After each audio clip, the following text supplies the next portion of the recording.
this computer. Cool, cool. So I'm gonna record on this computer, I guess, and then I'll share it up. All right, Caleb, I'm gonna do it. I just want to do some intros, and then we'll get back to talking. Is that all? Is that cool? I'm so happy y'all are here. Yep. Thank you. First, I should slow down. Um, Sometimes my excitement gets the best of me. But hey, folks, name's Tony Fast. I'm here representing the Notebooks for All project, an effort to make interactive computing accessible to screen reader users, magnifier users, and right now our focus is largely blind, visually impaired community. And ideally, we do this every month. But this I'll do this digression later, or actually, I'm going to do it now. I started using uh, dictation a lot recently, and sometimes I was in a conversation with somebody the other day, and I said, "How are you doing?" Question mark, and it was just the oddest social behavior I've exhibited in a very long time. But I like dictation, and it helps me. I almost did it during this intro. Um, Today is May 16th. It's 9 a.m. Pacific Standard Time, and we've got 4 people on the call right now. And our plan today is to talk about the experiences of assistive technology users in interactive computing in the classroom, in research. And we really just want to hear about the efforts that y'all have to go to get the access that you need. So I'm going to start right now with introductions. And if anybody wants to introduce themselves, I'll go around the room, and that's when we can start interacting with each other. Today's really about y'all. I really want to hear y'all's experience because, like, I can use a screen reader. I can use multiple screen readers, but I'm not a screen reader user. So I can only use the screen reader to understand best what I'm presenting to folks.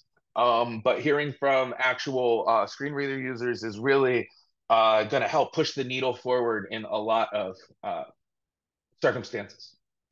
So I'm Tony Fast. I've been doing research science for about 20 years. I have a PhD in material science, and I've done work as a developer advocate in developer experience. And these days, I find myself an accessibility expert and advocate in scientific computing. I'm, yeah, we'll stop. I do some streaming sometime. And that's fun, where I share screen reader experiences and interactive computing, and some weird visualizations. Hopefully, folks can catch that sometime. But outside of that, Khaled, would you mind introducing yourself? Yep. Hi everyone. So I got to know Tony for the first time when we did the non-visualization visual workshop. Was that the correct title, or I'm making that Non-visual up? data science workshop, I think it was, right? Yeah. Sponsored by Pandas and Non Focus. So Yep. And it was such a cool event though, wasn't it? Like 40 to yeah, 50 people each time. yep. And the workshop themselves were very useful for us like people who are want to do data science or visual impaired. So Patrick and Sarah really did wonderful job explaining everything, and the discussion were impressive. So I definitely learned from that. So my background is not in computer science. I haven't done even lots of math. So I came from a humanities background. I have a PhD in applied linguistics. I've done focusing in learning English as a second language and using technology. And then somehow, 6 months ago or so, I decided to throw myself to the deep end. I wanted to know more about just to dip my toes to know more about programming and how I can get used with the things happening with how fast artificial intelligence is going and the large language models. So I wanted to be in that boat to know more. So I signed up for a master's degree in data science and artificial intelligence. And I basically started learning about Python maybe 6, 7 months ago, so I don't have that long experience, but I've learned a lot, like just by at, in the last 6 months. I'm so amazed how much the difference happened, like from when I started till now. However, I encountered lots of, like, I had to figure out lots of alternative solutions, lots of things were not inaccessible, like some libraries, like I was able to produce like images from matplotlib and seaborn. However, I had no idea what these look like, so I had to find some could be reliable sometimes, sometimes not reliable, using uh, whether any of the AI solutions to try to Right. explain the images for me. Now, just Yeah. recently, speaking of screen readers, like NVDA that has an add-on that is connected to OpenAI, and JAWS, one of the commercial screen readers, just this May, just 1 week ago, they introduced an update to their Hmm. Picture Smart, Yeah. where you can focus on an image, and then it will interpret, it will explain the image from both OpenAI, from GPT-4 and from Claude 3. And it has a feature, even you can ask a question about the image and it will respond back. So I've just used it for one day. I have to see how it works, but it's a nice thing. So it seems this is the way going forward. I tried using Google Colab. Hey, Khaled, Maybe I'm going to it's, interrupt you real yep, fast. go ahead. I am so excited to hear about all of this stuff. I really am. I want to interject like 100 times, but let's Go save ahead. this for the Yep, discussion and let's yep. finish the intros here and let's just like get into that stuff later. You hit on basically every topic of interest today, so thank you for setting the agenda. But let me just see if Eric or Kojiro might want to introduce themselves, and then we'll get into all of those topics.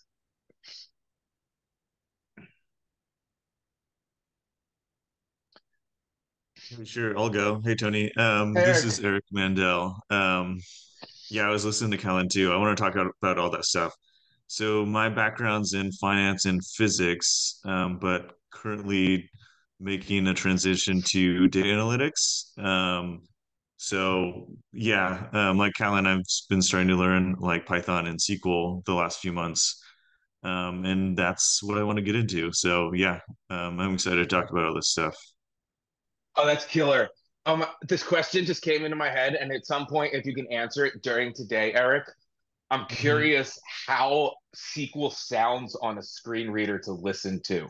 Like as the syntax, I'm really curious what that experience is actually like. But we'll get to that stuff in the conversation because I avoid SQL like the plague, and generally live in Panda's land. So I'm really curious to hear the SQL experience because it's never something I've wandered into. Um, Okay. Yeah, I'm yeah. curious what problems you're having with it. Other than like capitalization, it obviously I don't get that. Okay. But it's okay. Okay. Yeah. Okay. Okay. Yeah. Yeah. Curious to hear more about it. Curious to hear more Okay. about it. Because like one of the things that I've been in my work with notebooks, I've been able to do stuff like the structure of a function, for example. Like a function is a region on the page, right? So in theory, you should have Hmm. access to that as a region. Yeah. So I'm curious to hear about like, like usually the code shows up as a string of text, but if we can put some Yeah. more structure to it, it would be good. And I'm wondering now, like, what kind of structure could potentially be placed into SQL so like a long query gets broken up, for example. You're right. So it'd be nice to jump between subqueries and stuff. No, I'm going line by line. I Yeah, guess yes, you're right. yeah, I yeah, just yeah. yeah. Yeah, we can do this better, right? It's okay right now. I'm curious, like accessibility is a goal for a lot of people, but my goal Mhm. is assistive. Like I want this to be like the best nav because that navigation experience would be great for abled people too, to be able to say tab or arrow into your functions and navigate around and just have a better tactile experience. All of Exactly. these Yeah. sorts of questions benefit everyone. Yeah, true. Cool. Well, let's finish up these intros here. Um, we had somebody join. Hi, Maddie. We're just doing intros for the event here. And I was wondering if you might want to introduce yourself. If not, that's perfectly okay. This is voluntary. It's just that you missed that little prelude, so I wanted to offer that to you. Hi. Yeah. Are we doing cameras? Are we doing not cameras? Is that a thing? Does it matter? It's up to you. It's up to, I'm putting the camera on. It is recorded. I hope it disclosed that to you when you arrived. Yeah. But not everybody in the room necessarily uses the cameras. So I'm just doing this for the people on YouTube who need something to look at later on. Mine is off, Maddie, for reference. I'm the only one on. Okay, Oh, yeah. okay. Yeah. Okay. I might leave mine off, Great, but great. yeah. You do And, you. and then introduction wise, it's kind of just like what we're working on or why we here, that kind of thing. Yeah, just a little bit of background, what you're interested in, how accessibility shows up, or assistive technology shows up. Um, yeah, so my background, I'm currently in a like Python like certification course thing. And then I just got a little scholarship to DeQ's University for their accessibility course. I know, I got it yesterday. I'm really excited. And then That's That's um so exciting. Congratulations. Congratulations. um so it's like just like their course for like certifications and like access to their materials for all their accessibility information on documents and websites and stuff. But I'm gonna be doing both of those, and then um I'm interested in accessibility in general. And then I don't technically need screen readers, but I've been working on it um to learn how they work and all of that thing. So yeah, that's okay. Amazing. That's so cool. You'd be surprised how few programmers spend time with a screen reader if they don't need to. So that's really great to have more allies and accomplices doing this stuff. And it basically seems like everybody in this room is on their path to learning some Python. Yeah. I love Python. It's so clean. It feels clean.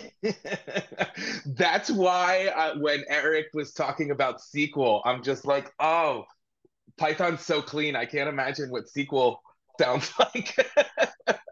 I prefer it so much more. Well, hey, I really just want to take a quick second to welcome you all here. Thank you so much for taking the time to do this. It really helps encourage me to keep doing this community work and going out and connecting with the communities. So thank you so much for being here. And let's try and keep a safe space as we continue our conversations. And let's just wander around. Feel. Let's try and make this a safe place to ask questions about people's experiences. We'll leave some time in between talking points so that people have a chance to respond. And I think the way I'm going to kick this off is Khaled mentioned a bunch of things that he has experienced with assistive technology, and Eric shared the same similar experiences. So, Eric, I'm curious about what topic hit closest to home with you when Khaled was talking, and see if we can take it from there. Most of it, honestly. I'd like to hear Khaled's experiences with Google Colab because I've been playing around with that a little bit. It, there's a lot to be desired. A couple features, if Google added it, it would be a almost workable solution, I think, because right now I have no accessible notebook environment, and I really want something in the short term to actually to use. So I'm curious what Khaled's thoughts are on Colab.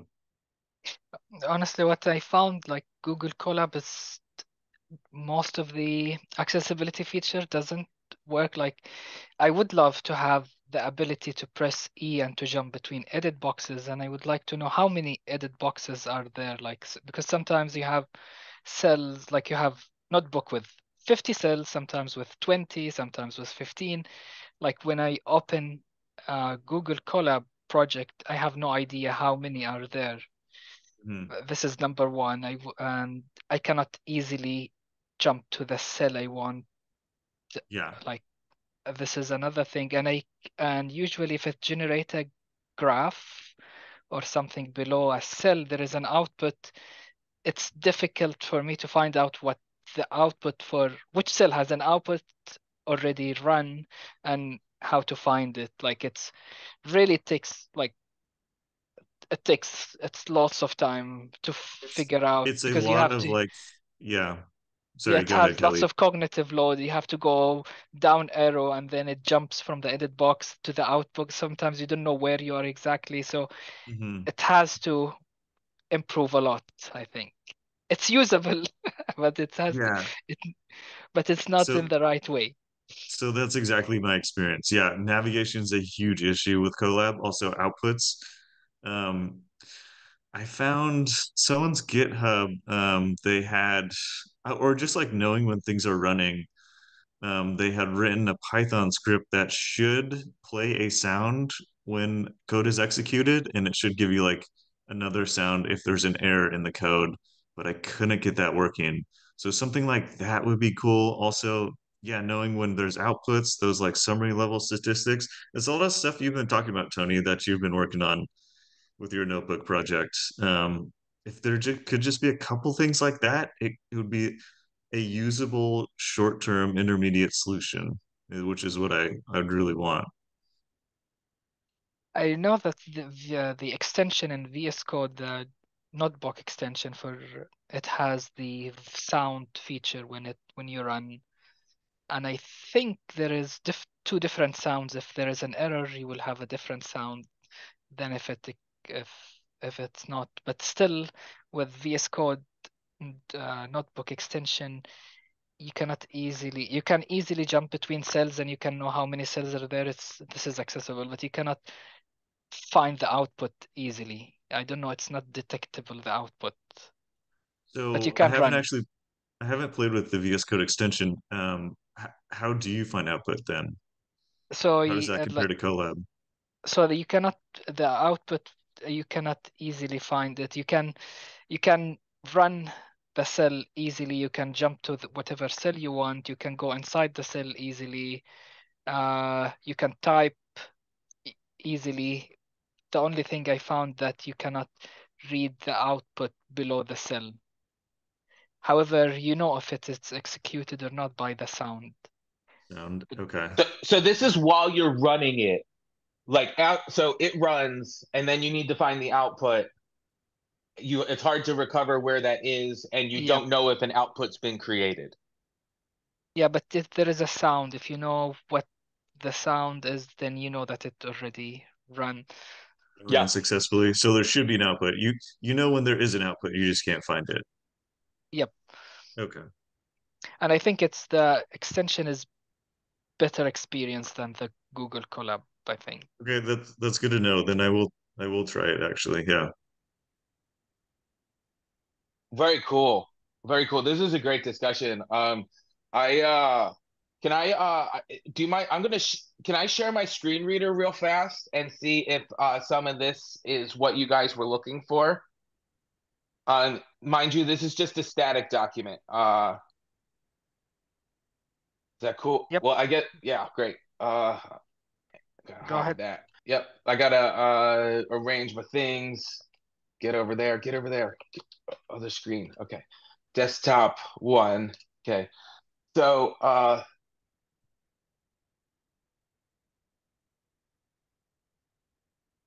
is is my screen reader showing up or no? Did I not get that? I can't hear your screen reader. Okay. Let me try one more time. Uh there's share sound. There we go. Now it'll work. Okay.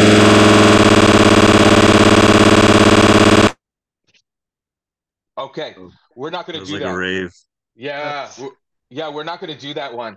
Sorry about that, y'all. That was absolutely brutal, wasn't it? It's Um, Alan Wake rays, like when he goes in, like, before, not Alan Wake, the guy that looks like Alan Wake, but it's Keanu Reeves. What is Keanu? The Matrix, when it's like it's going down his mouth, the liquid, and it's like, Yeah, yeah, okay.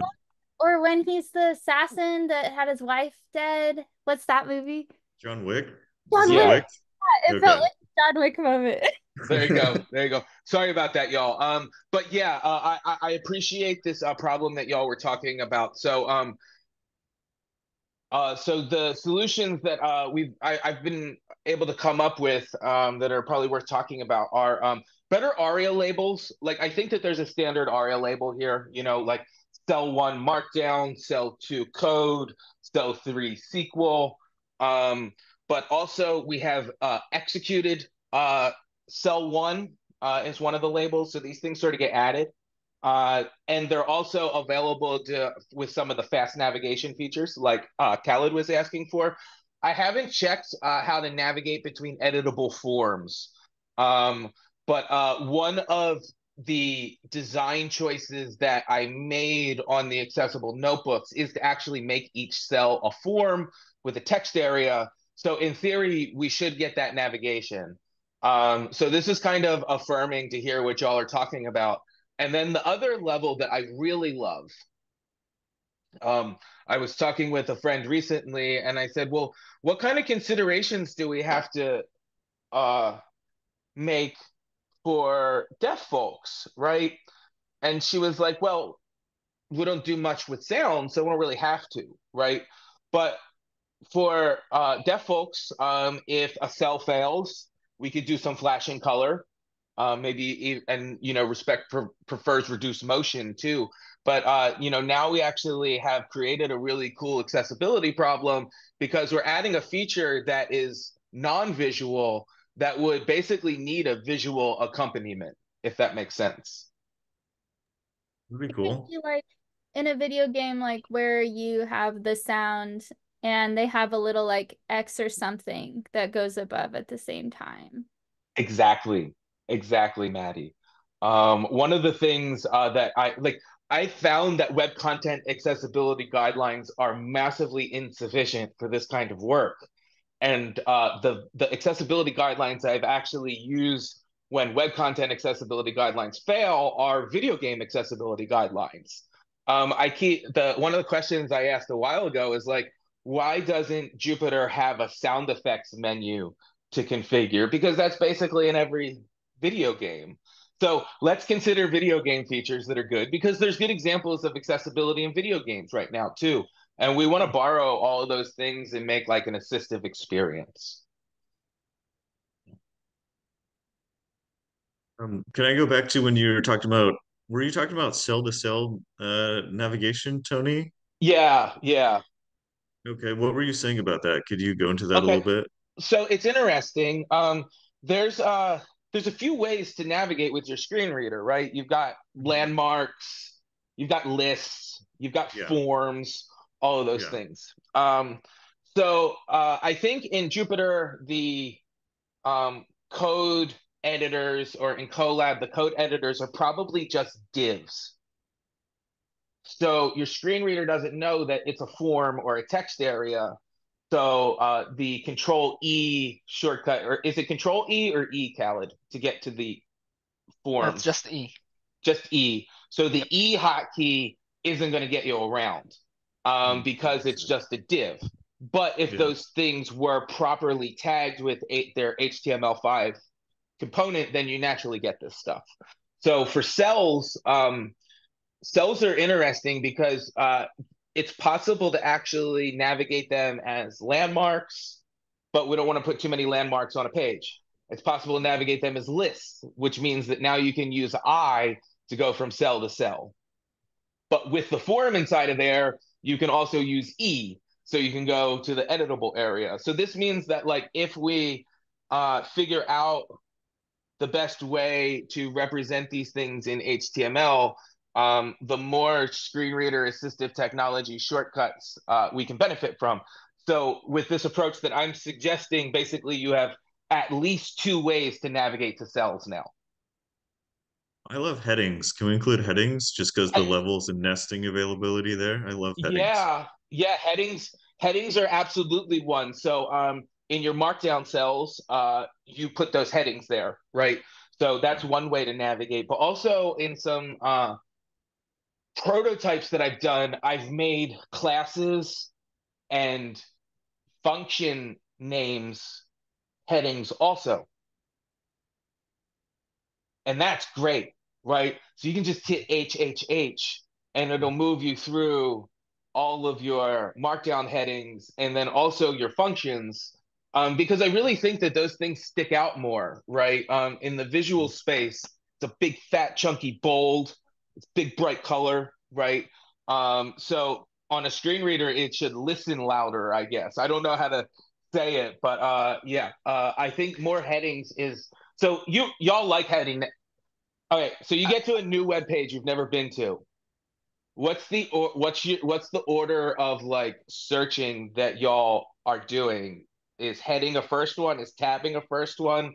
What's kind of the priority there? For me, usually I start by heading level 1, so I just press number 1 to see what is the main heading. Then I will press H several times to see how many headings are there in the web page.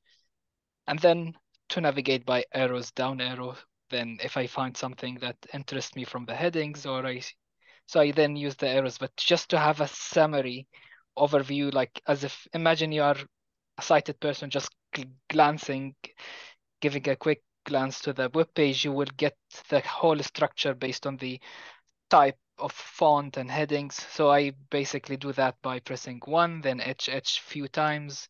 Then I start using the down arrows. I don't know, this is the way I do it. I don't know about Eric or That's exactly the way I do it. Yeah. I Sick. find that like the quickest way to get like an overall picture of the website is heading navigation. Yeah. All right, now let me ask you. So this makes sense in reading mode. What if you're doing like email? What if you like need to like get to a form and you need to like do something sort of interactive? Oftentimes I don't feel like there's many headings on the page that way. I'm curious if Right. that's different. So yes, you're right. That is true. So like Gmail, for example, actually Gmail does have some good headings as far as like if I have a conversation open with multiple like emails, I can use the heading to go from email to email. Nice. But So yeah, we I could mean, we could so go notebook to notebook with headings, right? All the notebooks could be an H1, H2 kind of deal, and that could be a way to navigate. if I'm trying. notebook to notebook. Yeah. Huh, okay.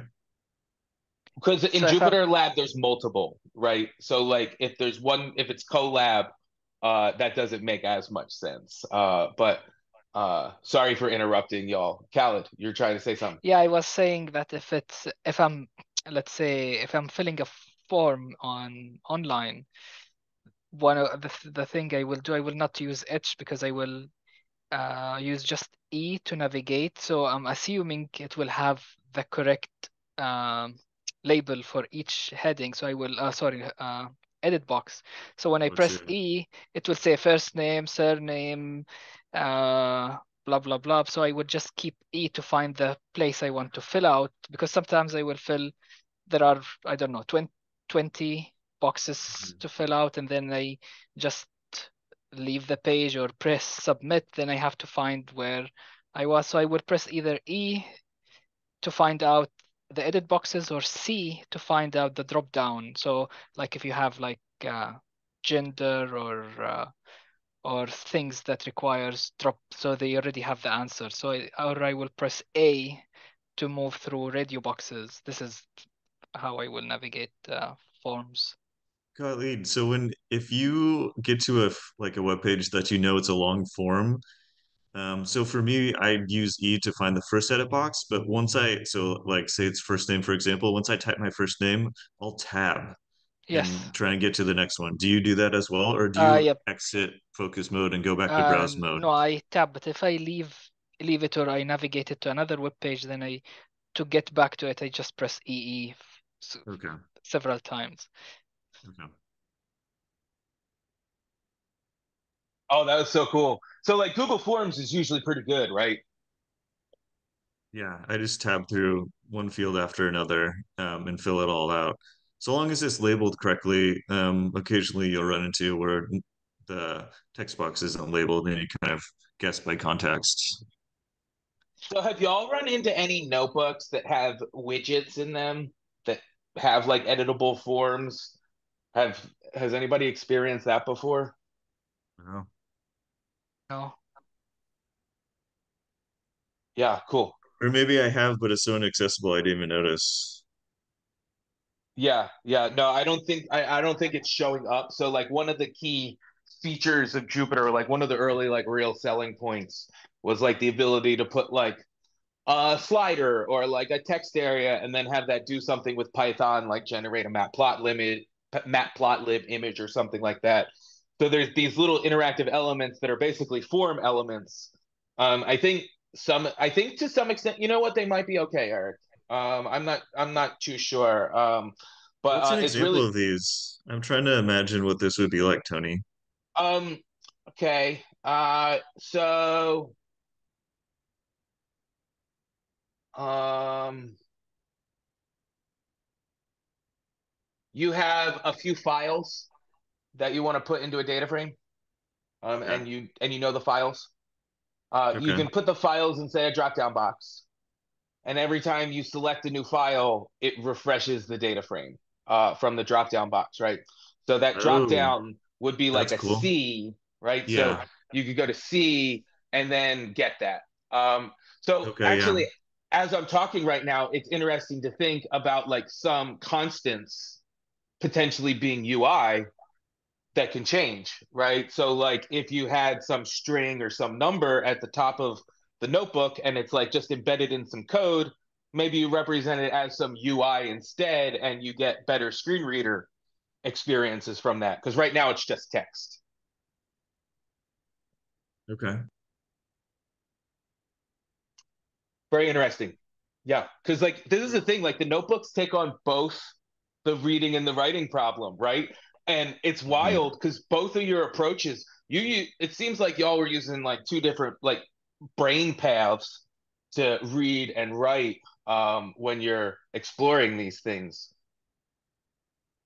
Yeah, I mean, well, there's like, I guess it fits into browse mode versus navigation or focus Mm, mode. Yeah, when I'm in browse mode, I am exploring the page. When I'm in focus mode, I'm creating content. Yeah, and those are different. Yeah.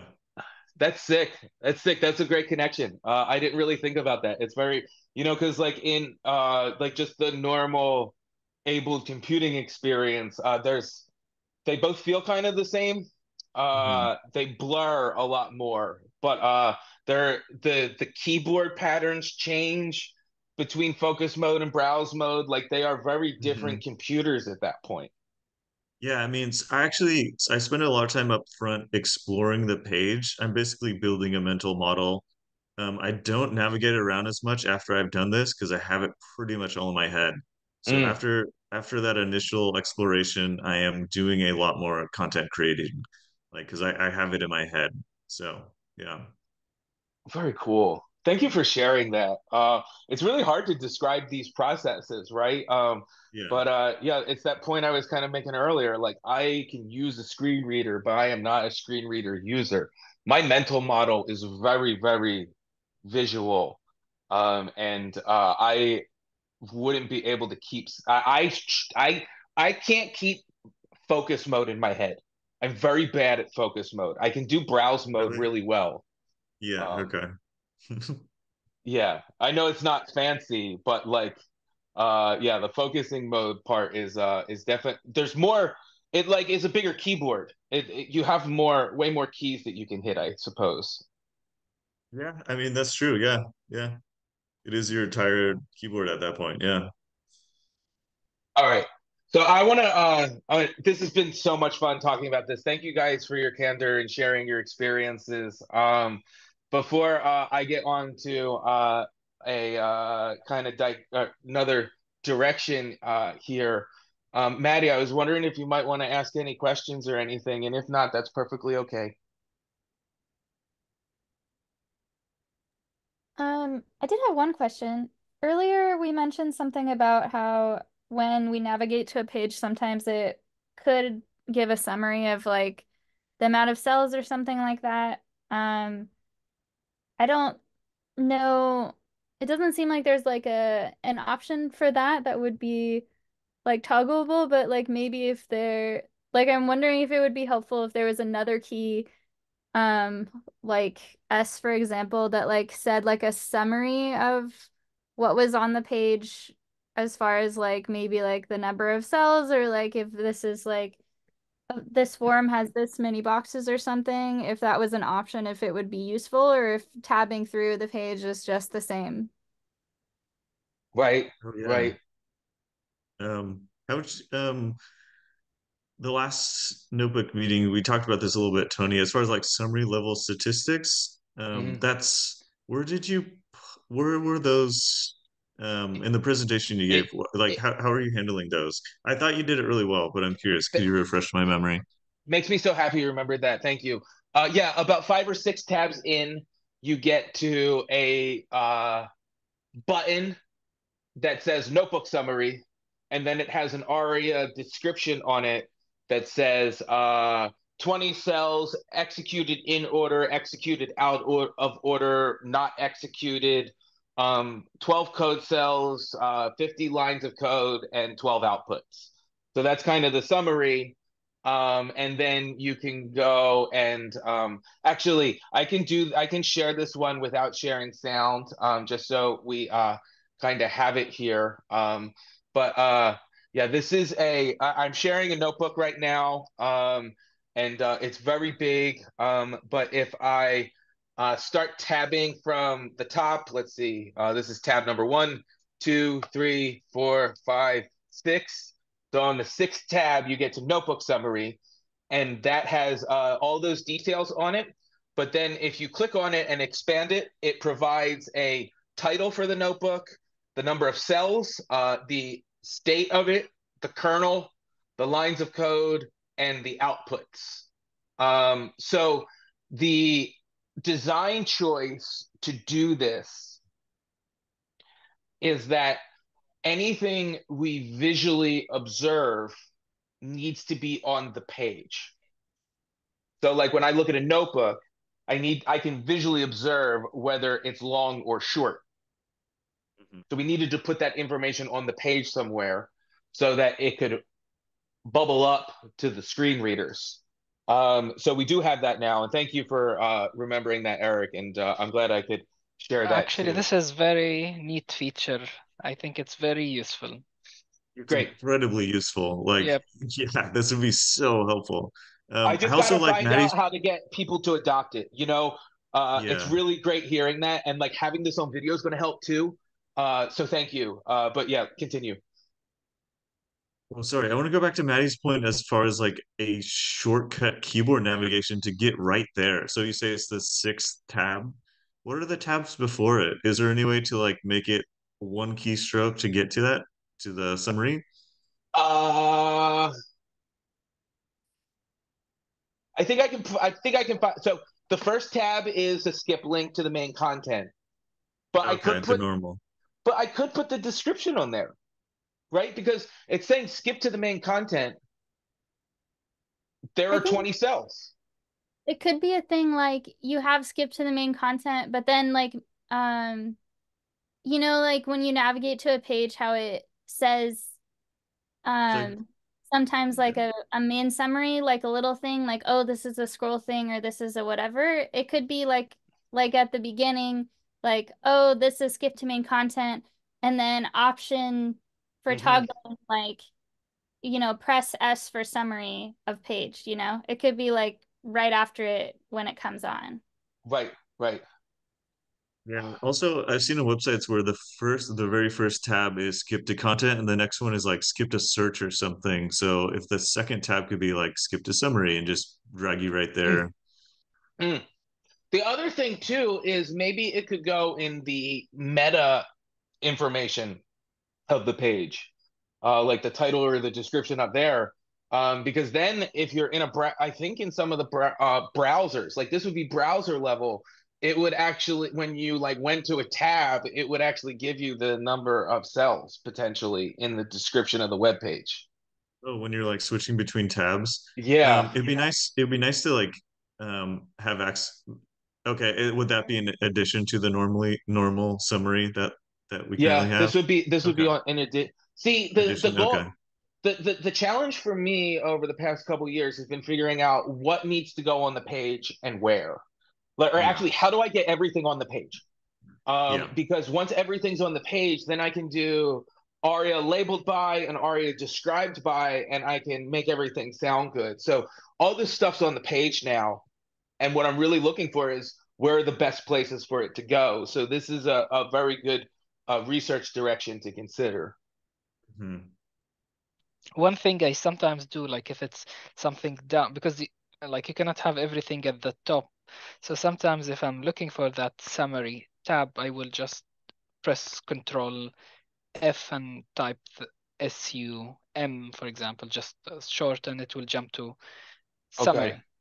Okay. And I'm assuming since it's a tab, also there is a shortcut. If you press C, it will jump between tabs on the page. So you can just press C and see how many tabs are there till you find the summary and press enter, and then it will open it, and then you can read the summary.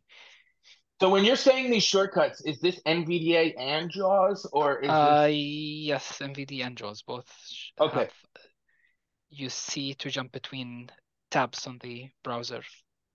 Okay, so that's Wait, going to remind what? me to check and see what work it does. Yeah, what shortcut is this, Khalid? C, the letter C. It's the same for drop box combo boxes and tabs at the Yeah, same time. it switches tabs for you. No, it doesn't switch tab. I mean, if there are sometimes there are buttons called tabs. I don't know what the labels for them in the browser, but there is tabs inside. When you press enter on them, it will open. It will navigate to that part, or it will open that part. Maybe Tony can explain to us, but there are tabs inside the browser. I mean, I don't mean the tabs as a second tab, third tab. I mean tabs Oh, inside the web page. Is that what you mean? yeah. So if there's like nested, like if some web page has Yes, with made the a, nested so Google nest. Gmail has tabs, right? It's got priority and advertisement and social and all that kind of Yeah. stuff. Yep, Those this Okay. tabs. one. And this is you navigate by C to them as well. Okay, that's a screen reader shortcut, not a web app shortcut. Okay. I don't know if I've ever played around with that. Okay. Is this what you mean by the summary tab, Tony? Then Um, is no, that type of tab no, or I something was just else? no, just the normal ass tab, tab, tab, tab, tab button. Okay, tab. Okay, pressing 6 times. Yeah, Okay, yeah, yeah. yeah. Yeah. Tab, Okay, tab, Okay. tab. I thought it's a tab where you press and it will open like it will navigate to it, the same as in the Google Gmail example you gave. Tab's like the only thing that works the same in So browse mode and focus mode. so this is the link then. It's Yeah. Yep. Yep. okay. Yep. Well, it's a button. It's a button. A button. So So I think you can press B. so it's actually a details tag and then a summary. So like if there's a Okay. summary tag in here. So what I was looking for is I was really looking for the semantics that matched what the thing was. And there are, tags for this. So I if think I you can make, press B for that one, it yep, will jump to it. yep, there you go. There you go. There you Okay. go. Yep. Yeah. Yep. Here is a shortcut to make it easier to reach. Yeah, Yeah. that'd work actually. Yeah. Yeah, so details is like one of my favorite tags. It gives nice interactivity. There's like on Google Chrome, if you do Control F, it'll Control F searches inside of details. On Firefox, it doesn't do that. But this weird thing happens where the summary becomes a button. So it handles all the accessibility for you that you'd have to like hard code yourself. But it gives a nice like naive way to gain some more interactivity. Like one of the goals of one of the things that the screen reader stuff taught me is that these like static web pages are a lot more interactive than we think they are. Because like usually I'll visually uh like somebody with visual priorities is just going to scroll, and that's not fun. Screen readers are kind of fun to interact with a web page on.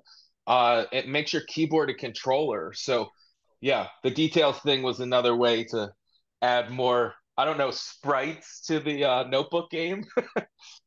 Hmm.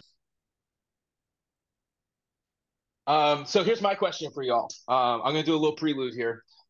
So I love notebooks because they teach people to read and write. Um, a lot of stuff, like a lot of different disciplines. And I have this hypothesis that if a notebook was designed to be truly assistive, that it could potentially be a tool to teach people their screen readers and get better at their screen readers. Um, how have you guys, or how do you all live as when? How did you start as screen reader users, and what is required? What upkeep is sort of required for screen reader users in like this modern computing time? It's a big question, but it's really I believe that there are people who could benefit from their screen readers more, and I wonder how the notebook could potentially teach them that if it was done demonstratively. You mean like a tutorial made on Jupyter notebooks? Is that what you're saying? So imagine, let's go video game land. So what if you chose that you were a screen reader user when you started, and now it helped you learn the keys as a walkthrough before the game kicked off? Or what if each week you learn to master C, and then the next week you learn to master B, and then the next week you learn to master E? What if things were sort of made in a way that this tool that teaches people, that gives people literacy in other disciplines, could potentially be used for screen reader users to improve? I'm thinking about it, Tony. So for me, I lost my sight gradually, so it was kind of awkward and hard to learn a screen reader. At some points, I had a desktop computer. I'd literally turn the monitor off and kind of force myself to try and use it. But it was a lot of just, yeah, like playing around. I also utilized the NVDA one like combination a lot to get into like the mode where it tells you what all the keystrokes do. I use that a lot. Um, and it was a lot of just, yeah, learning it on the fly as I went because I needed to get stuff done. So if I had to work on, I don't know, whatever, a Word document or whatever, I learned as I went. But and then as far as like it's changed a lot actually. So keeping up to date, I occasionally will go to the NVDA users manual and like read through certain sections if things feel like they've changed or if I want to learn more stuff. Um, but it's yeah, I mean, there's a lot of upkeep actually. Now that you say that, yeah, Thank you so much for sharing that, Eric. I really appreciate hearing the history, and yeah, it does seem like, uh, at least from my outside position, it does seem like y'all have to. yeah. Actually, with Google switching, they got rid of. I used to use basic HTML view.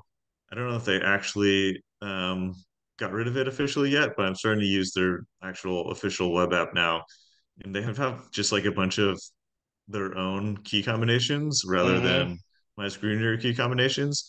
I hate having to learn key combinations. That bothers me so much.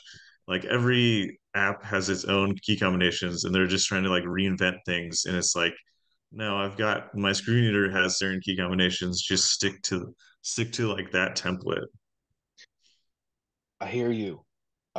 It's Yeah, interesting. exactly. Having to learn lots of shortcuts, like every single, like every new software, like if I want to use VS Code, there is shortcuts for inside Hmm. VS Code. If I want to use Outlook online, there are shortcuts. If I want to use Gmail, shortcut, my screen reader shortcut, even like some, even though there are similarities, for example, between NVDA and JAWS, sometimes there are difference. Like the sound split in NVDA is different than JAWS. Like I have to figure out if I'm using both.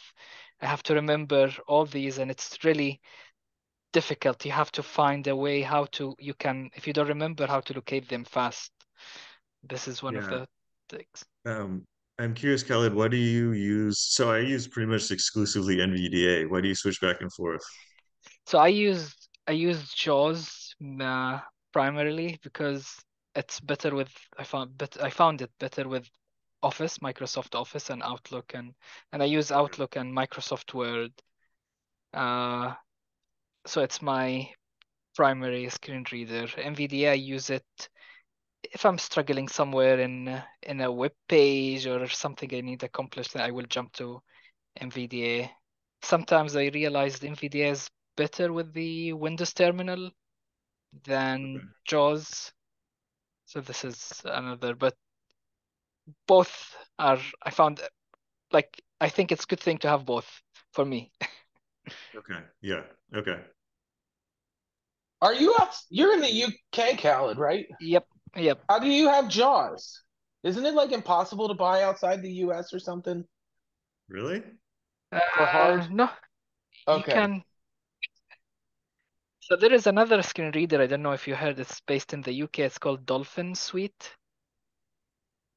Have you Okay. ever heard? I've heard of Dolphin. I've heard of Uh, it. Supernova. is Dolphin for Linux or is that a different one? No, it's for Windows. It's it's called Supernova, and now they call it Dolphin Screen Reader Suite or something like this. Okay. And it has it has both magnification and screen reader both at the same time, the same as JAWS and Zoom. Fusion. Okay. That's cool. Cool. Hmm. Well, yeah, Khaled, I don't know if you want to share your experience. I definitely want to make sure that we talk about AI and screen readers, and some alt texty stuff before. Yeah, so Uh, just an interjection. So because it's so hard to memorize the keystrokes for different things, I actually always have a ChatGPT window up and I just ask it real quick, what was the keyboard shortcut for in this application? And it's actually pretty good. So that's been my go-to the last few months for finding shortcuts when I can't remember what they are. that's pretty great. Are you typing this stuff or are you using dictation? I'm typing. How are you using? I haven't played around with dictation and with ChatGPT. Well, I was just thinking that if you have like a dictate, I don't like on Macs at least there's the voice control stuff. So like you can just use the your screen reader or your computer's assistive technology to do that. I'm not talking about any like GPT 4.0 or whatever. More just like are you typing it or talking it kind of deal was my curiosity. Yeah, typing. When you're saying dictation, is this just Siri, like Siri's capabilities? Well, there's Siri, but then there's a thing inside of it called voice control, which is like, oh, I don't know if it's maybe only on mobile or something. I don't know.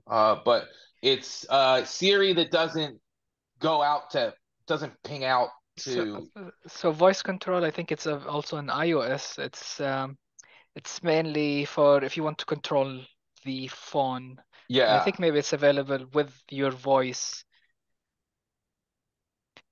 But How does for, yeah, go okay. ahead. I was just wanted to say with ChatGPT, I use the shortcut the same as you, and sometimes if I want to certain like certain if I want to install a certain library or something, I will just make sure to get the right name just by asking in ChatGPT how to install TensorFlow or whatever, and to find out how to do it in Anaconda.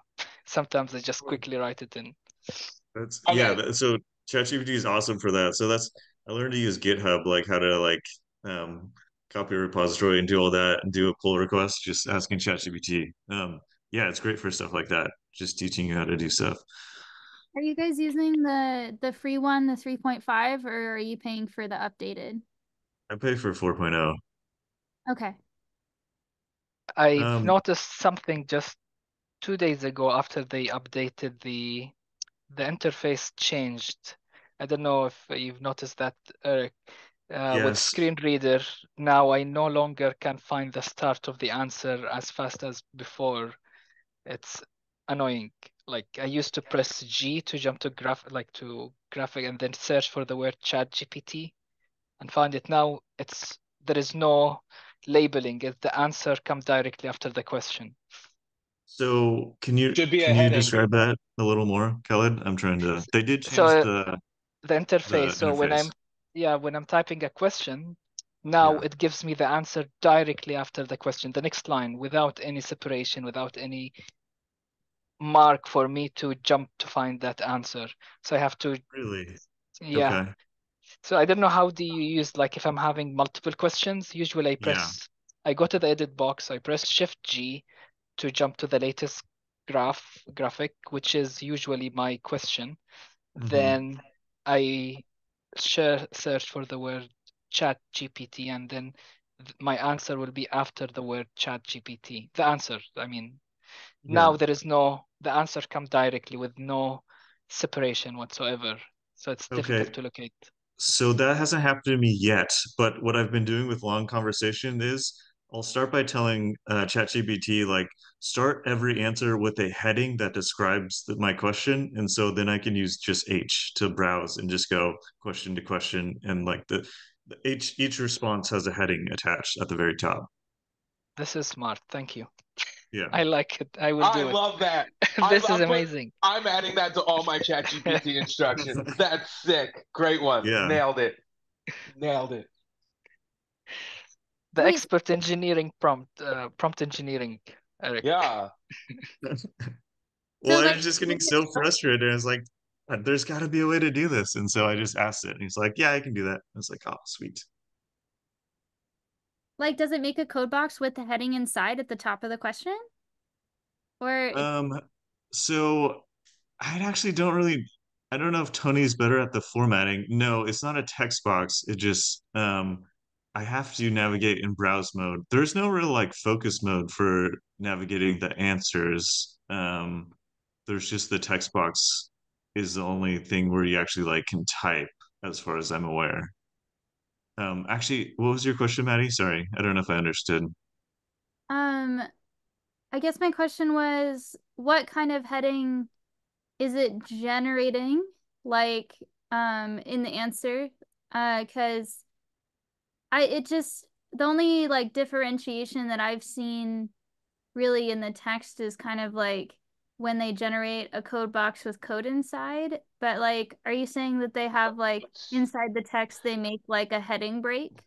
So Yes, they do. So I can yeah. use browse mode to, yeah, to navigate those. I don't know what they visually look like or how it's actually done, but it acts just like a normal heading on a web page for me. So, so Maddie, screen readers, they basically have like built-in table of contents. Like most like like people with visual priority or ability, they want this thing that screen readers have. So if you put stuff in an H1 to an H6, H1, H2, H3, H4, H5, H6, then screen readers can hit H and it'll navigate to every heading that's been marked up that way.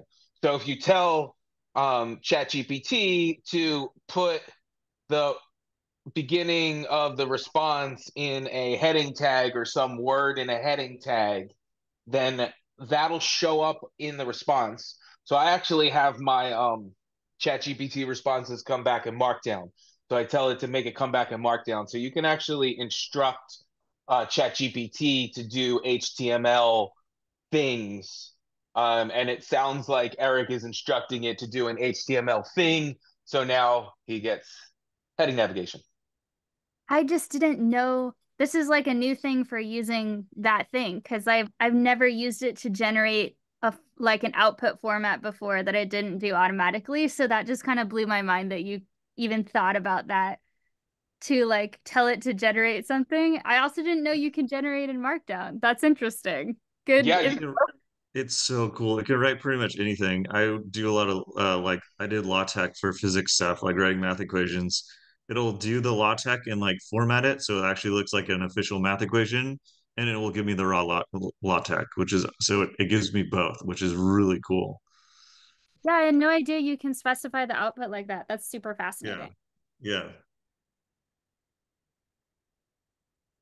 amazing. I love how excited y'all are about this. It's awesome. The thing that's interesting to me though is that the notebook has been doing this for like 15 years. Like we've had all this stuff. And that's what's interesting is this notebooks for all work actually overlaps significantly. Like these accessible notebooks overlap so much with these LLM chatbots, right? Because it's just Mhm. some input and then some rich output that could be anything, you know? Mhm. So hopefully at some point I can find people to get interested in the stuff that y'all were excited about, like summaries and or maybe even better instructions for screen readers and stuff like that. But hopefully some companies will be interested in making that stuff accessible because right now it seems to me like y'all are using AI, right? I love it, but for a lot of the people, it feels like they are using an assistive technology, but that they don't really need for funsies, kind of. And the technology isn't necessarily accessible. So you have this assistive technology that's available to people who don't necessarily need it. I really think that there's we have the references now to actually make potentially accessible chat interfaces based on this research, and I think that would be sick, right? You could have Khaled, imagine you have a few conversations open, and you could just through different conversations and get to the So, different dialogues. So I would love that. Going back to Cal's point about the interface changing, ChatGPT, I use the browser version. None of the buttons are labeled. I can't like Yeah, it's fucked. there are a bunch of different. So I pay for it, so I get like access to like different GPTs. I can't find those. Like it's so hard to like get to because I have the option of doing GPT 3.5 or 4. It's so hard to find that option to make sure I'm using 4.0. Like it's not accessible, but it could be. And like, yeah, Actually, yes, there are four, maybe four. When generate an answer, there are four unlabeled button. I have no idea what they do, but I'm thinking one to copy, one to read it with voice. But they are unlabeled button, yeah, button, button, button. It yeah. says, but to find it, like to change, I think the 3.5 and 4, it's a button or a drop down. So if you press B or C, you should be able to find it. And then press spacebar, then you will be able to choose between 3.5 or 4. Is that button or drop down labeled? Like, that's what I can't Yes, find. yep, Is it? I have yeah, it's either one of these because I usually do it like subconsciously, so I cannot remember. I will double check now. Okay, Man, I'm curious what it's labeled because okay. these companies all burn down a country's worth of trees and steam off a lake's worth of water to fine tune an AI model, but they can't use proper HTML. That's just mind blowing to me. the I don't know if I don't think they're aware of it. I'd love to like work with them to make this accessible. It's such a powerful tool. Like I can use it for so many things. It's such a boon for like accessibility.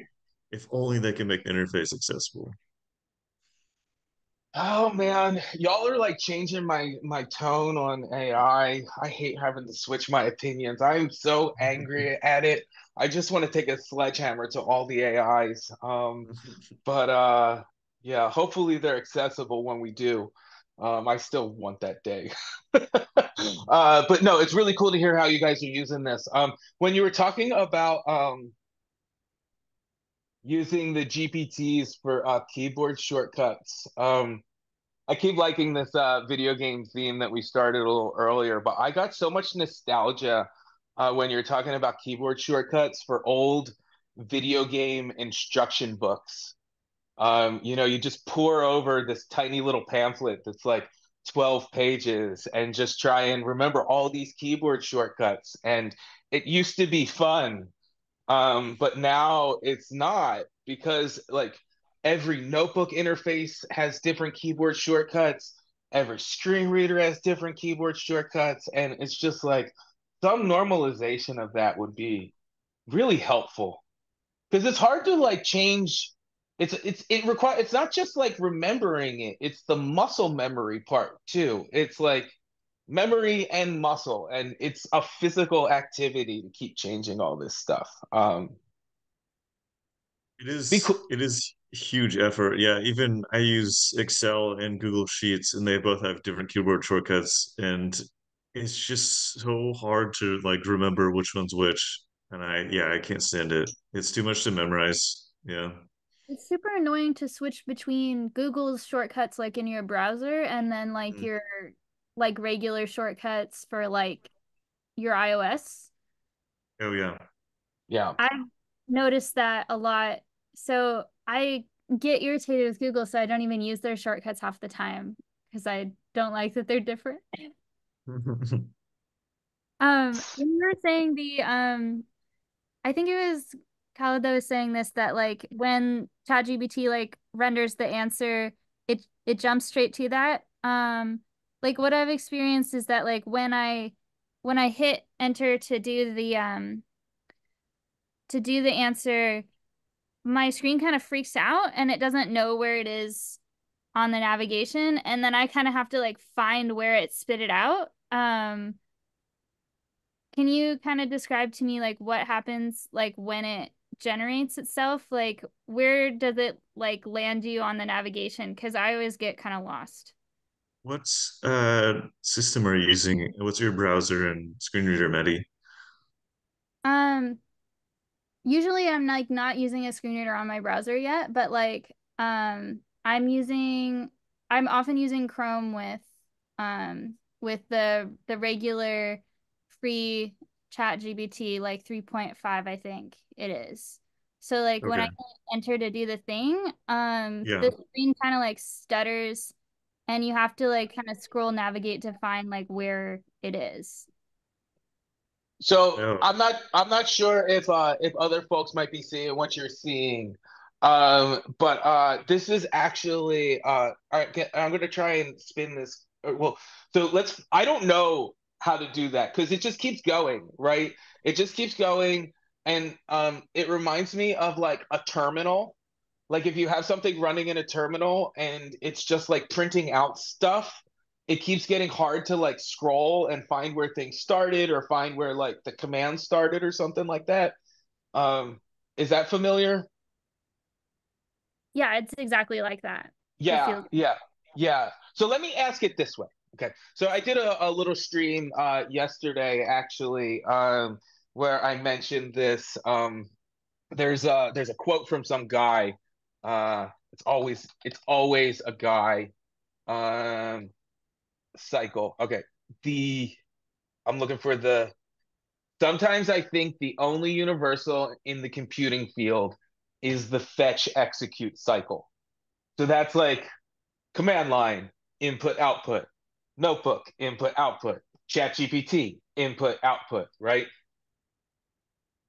What would be the best experience for a screen reader user from one of these GPTs?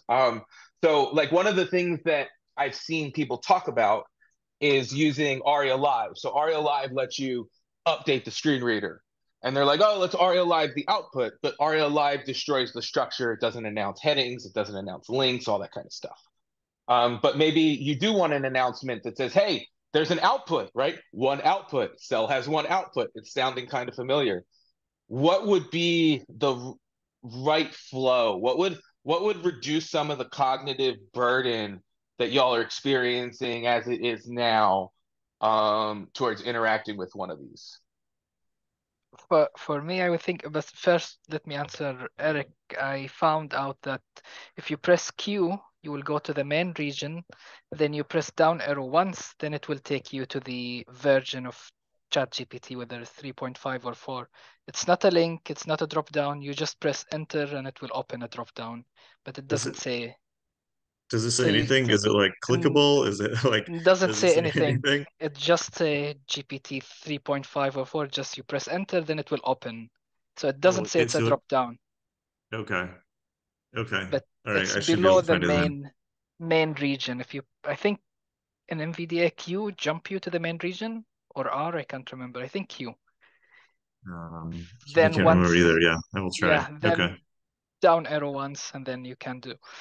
That's where it is. Uh, Okay, perfect. yep. So back to your question, Tony. I think that I would love to have a keyboard shortcut just to jump me back to get the focus back to the top of the answer or the output.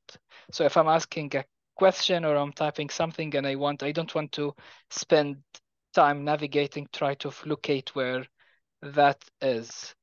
Because usually like with some of these, when you press enter, sometimes you remain in the edit box. You have to exit the edit box and then find where the answer starts.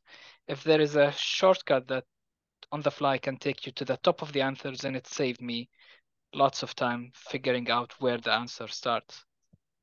I have the same experience, Khaled, as far as when you hit enter, your cursor is still in the edit box, and I have to press escape and arrow up to where I think the start of the answer is. But it's also like ChatGPT is also typing as it goes, so that You lose it's the kind of focus weird and to then you arrow go up. back.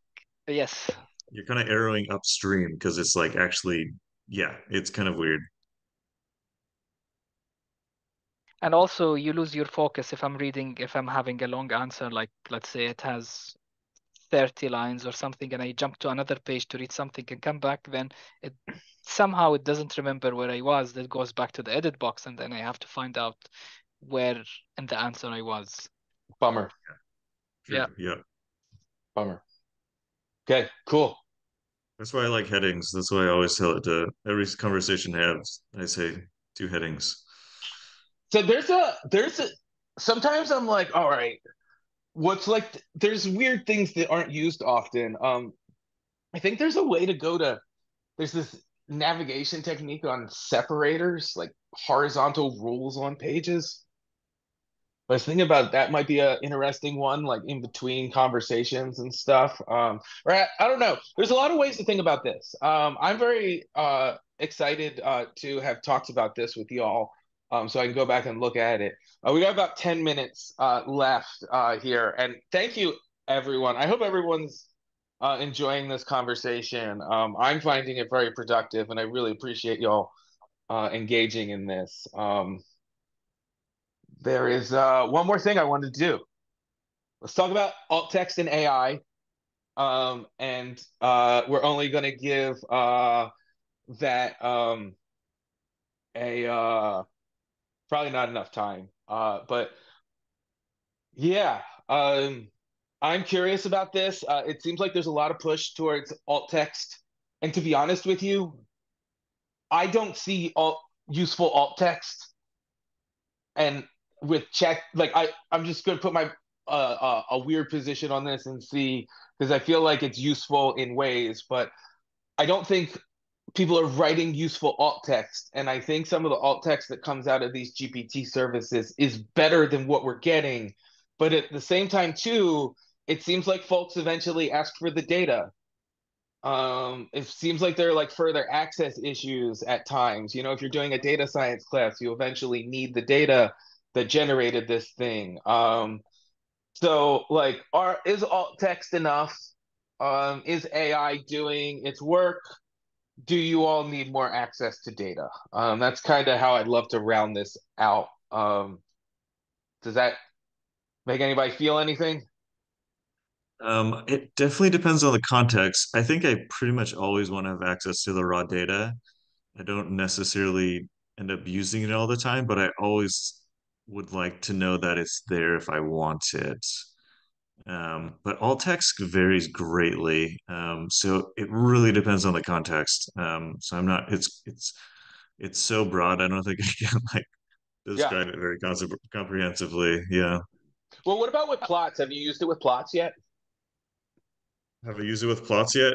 Yes, a little bit.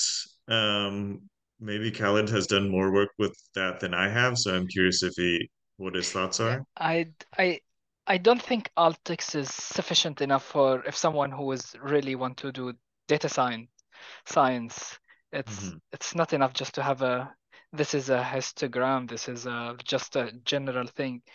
I came just recently, last week I checked there is a library called uh, Olli, OLLI, I think. And there I think I found it in MIT. I think MIT is doing work related to this library, or they are developing it, or I have to read more, but I think it's related to MIT somehow.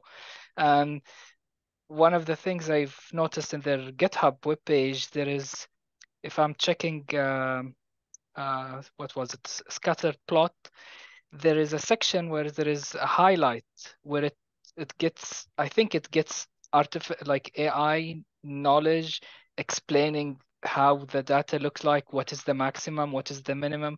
So the highlight gives you much more information that what you get in an Altix, and I think this is very useful. It gives you a general idea of how the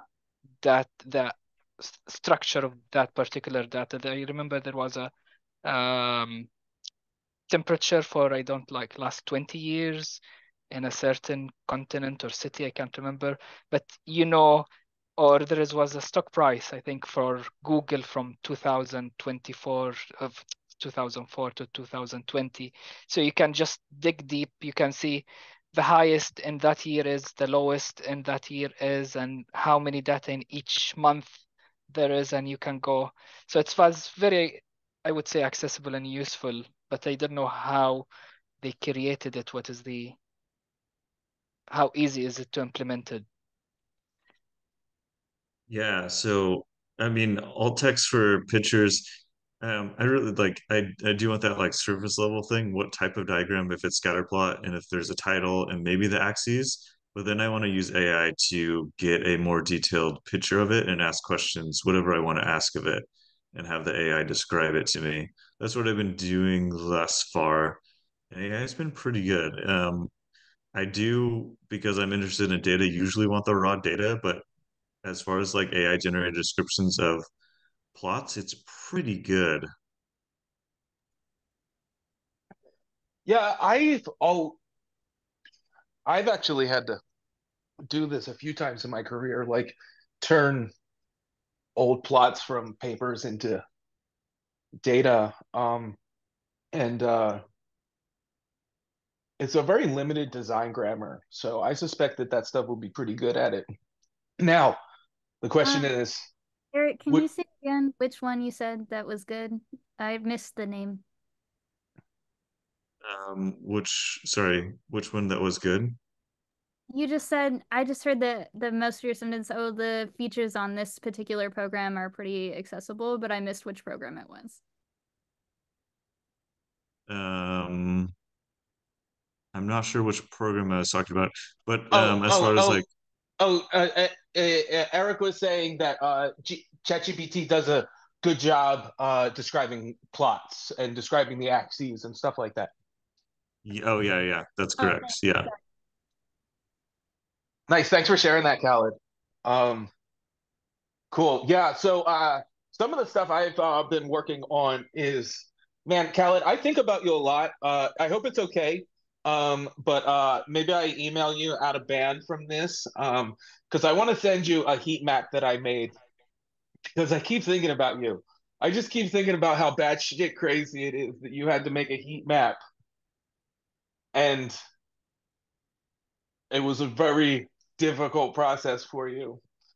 So what I did was I made a heat map so that the visual people are happy, but every table, it's a table, and every element in there is colored but the number is there so that you could explore it as a table or read the rows or read the columns, for example, because I just thought it was so crazy that you didn't have access to that little bit of data. Um, but maybe is it okay if I send you that example sometime and try and get some feedback from you?